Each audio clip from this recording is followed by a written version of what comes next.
Well, this week marks a tough anniversary for one Eastman family. On August 13, 2016, 7 years ago, Officer Tim Smith was killed while doing just his job, protecting and serving his community. What makes this even more difficult for his family? The man who prosecutors say did this has yet to be tried. This morning, we have an update on this case and how the people who knew Tim Smith are remembering him.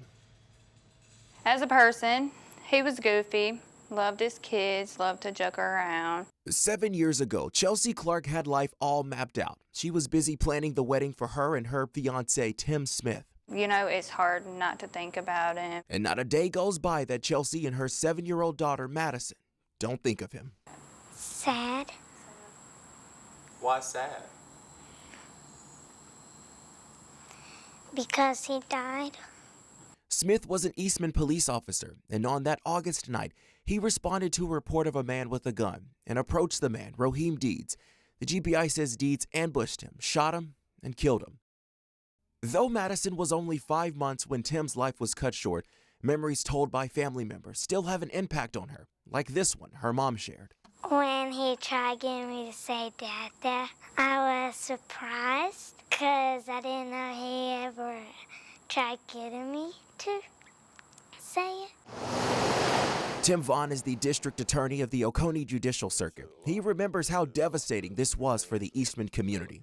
I responded that night to the scene and to the hospital, and there was a lot of shock. It was just a very traumatic experience for all those that were involved. Though Deeds is in jail for allegedly committing this crime, he's yet to go to trial.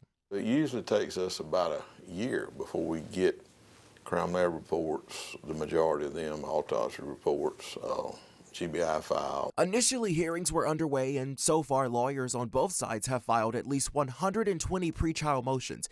But gathering evidence for potential death penalty, a pigeon contamination in the courthouse in 2019, and COVID pandemic shutdowns kept this case from advancing. Now, Vaughn says they're moving toward getting a trial date. All of last week, we had hearings on motions concerning the admissibility of evidence and various other things. Vaughn also tells me a judge approved a request by Deeds' lawyers to move the trial to a different county. Though no date or location is set, Vaughn says a trial could happen as soon as next year. Good news for Chelsea and Madison. I will be happy when it's done and over with. I think that's the closure we all need. You know, his family, I think that's the closure Madison needs too. And that family is keeping strong for sure. Something else worth noting, Vaughn says his DA's office is currently working 4 other death penalty cases too.